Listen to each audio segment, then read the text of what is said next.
Rocket League is a game in which everyone is striving to get better.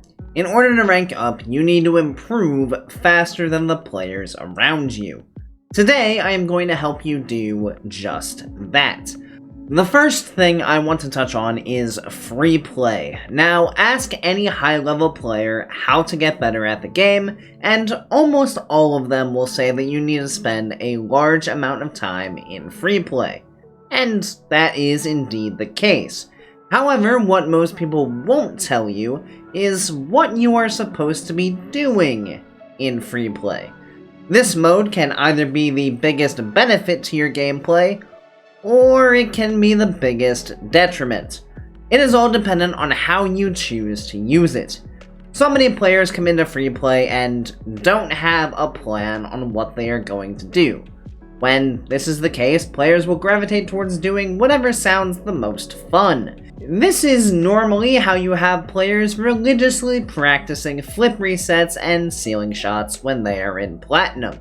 They know that they need to spend time in free play, but they are not sure what to work on. Well, that changes right now.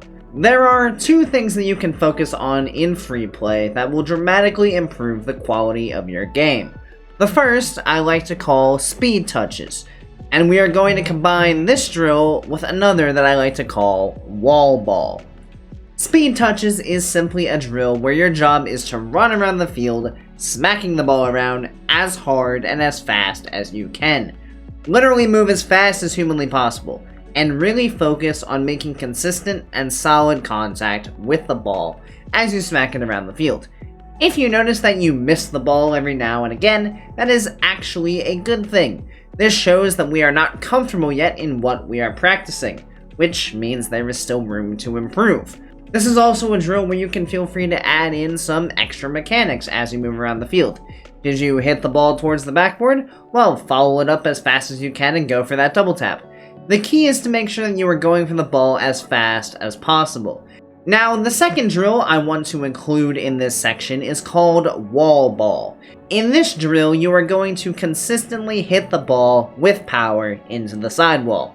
Then, as it bounces back, you are going to time a hit for just after the ball bounces and hit it back into the wall with power. This drill will train consistent, powerful touches. These are two drills that you can begin to utilize free play for, and they are two foundational drills that can have a massive impact on your game.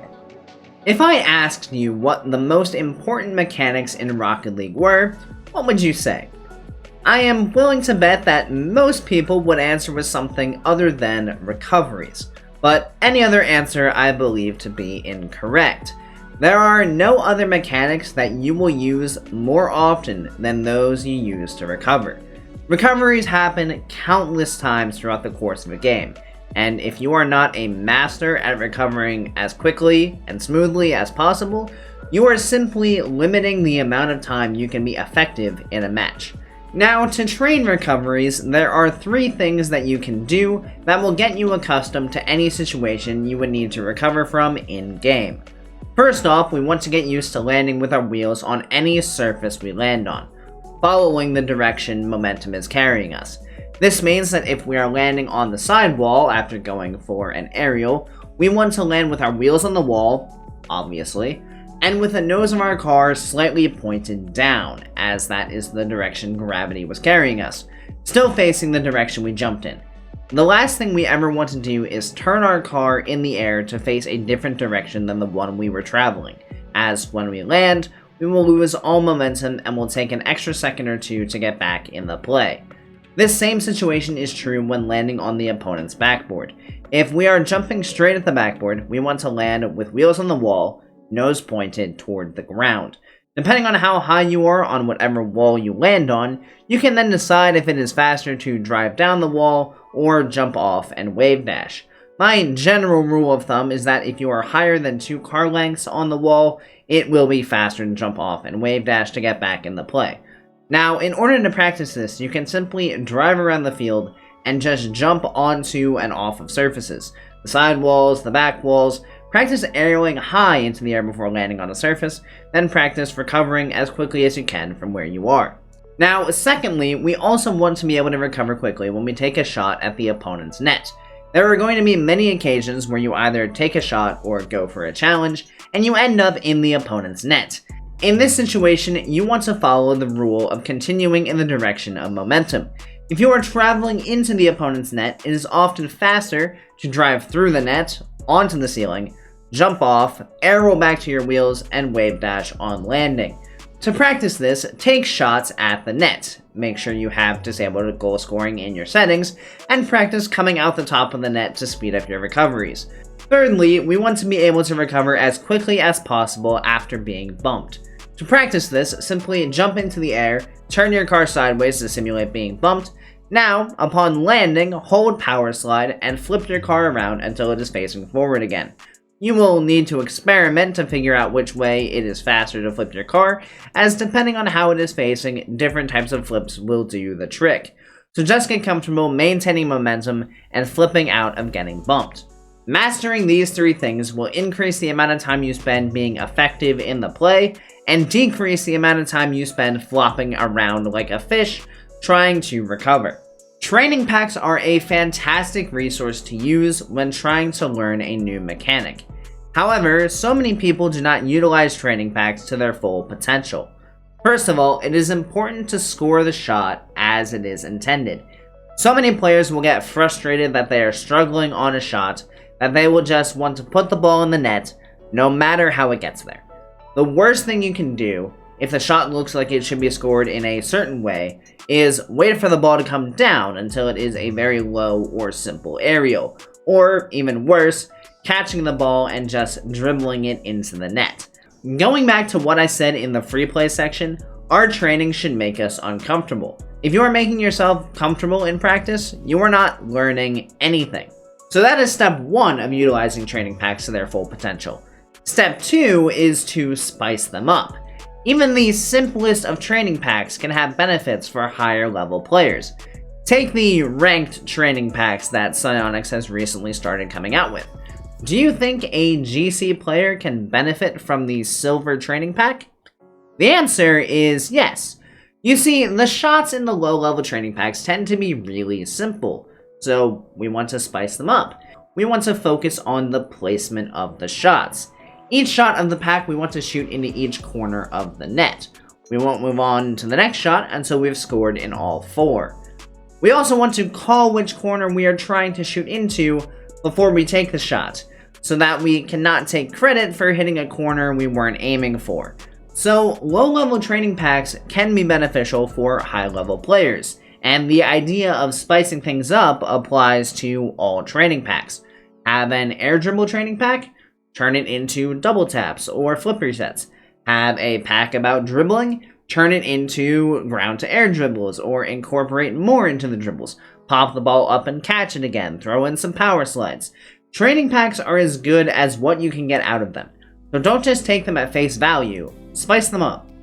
No matter how much we say we don't care about our rank, every Rocket League player cares at least a little bit about what their rank is. This means that when trying to incorporate new elements into our game, we may be a bit hesitant to do so in ranked. This is more than likely for a couple of reasons. 1, we don't want to hurt our rank by doing something we are not comfortable doing, and 2, we don't want to hear it from our teammates when we inevitably mess it up. This is where casual comes into play. Casual should be your training playground. Want to practice some things in an actual 2v2 or 3v3 environment before taking it into ranked? This is the perfect place to do it. You can go for anything you want here without fear that it will backfire. This is your arena to improve, so use it as such. If you're going to spend time in casual, you should not play it in the same way you would play a ranked game.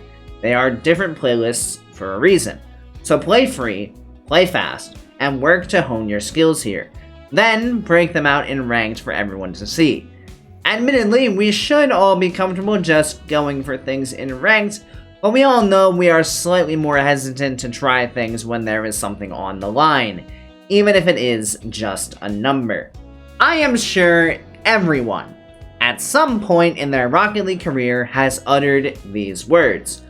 I want to play more ones this season. Every player has also probably heard that if you want to get better, Ones is a great place to do it. The reason so many people end up avoiding the Ones playlist is because you have to have an incredibly strong mental to thrive under the pressure that playlist provides. When it is all up to you, all of your mistakes become glaringly obvious. And even though this will help show us where we need to improve, it can be a hard pill to swallow to know that even after all of the hours we put into this game, we are still so far from where we need to be. If you look at Ones in this light, I can't say I blame you, but I also think a change of perspective would reshape the way you look at the game mode. The first thing we need to point out is that it should not matter if we win 1v1 games or not. The second we decide that we don't care about winning is the second the game mode becomes more fun. Now that we don't care about winning, we can focus on improving.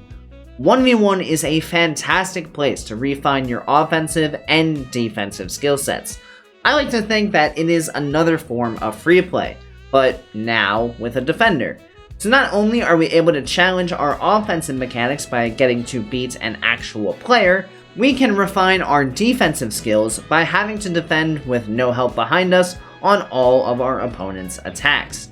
As much as people like to say that 1v1 is a totally different game mode than 2s and 3s, there are quite a lot of transferable skills. Sure, you might not get as much time on the ball in 2s and 3s, but when you have developed your skills in the 1v1 arena, your opponents need to be scared of what you can do by yourself, as well as how you can incorporate your teammates into plays. On the defensive side of the ball, 1v1 is the highest amount of pressure you will ever feel on defense, which means you can stay calm under pressure, even if the other team is attacking relentlessly. Utilizing Ones will change your game, and if you currently do not touch the mode at all, I highly recommend you start to. Just don't get discouraged from the losses. If you follow these 5 things, you will see improvement in your game. Just remember, this is all about the journey, not the destination. Every Rocket League player that is currently better than you has made the same mistakes as you thousands of times more. So enjoy making mistakes. It means your journey isn't over yet.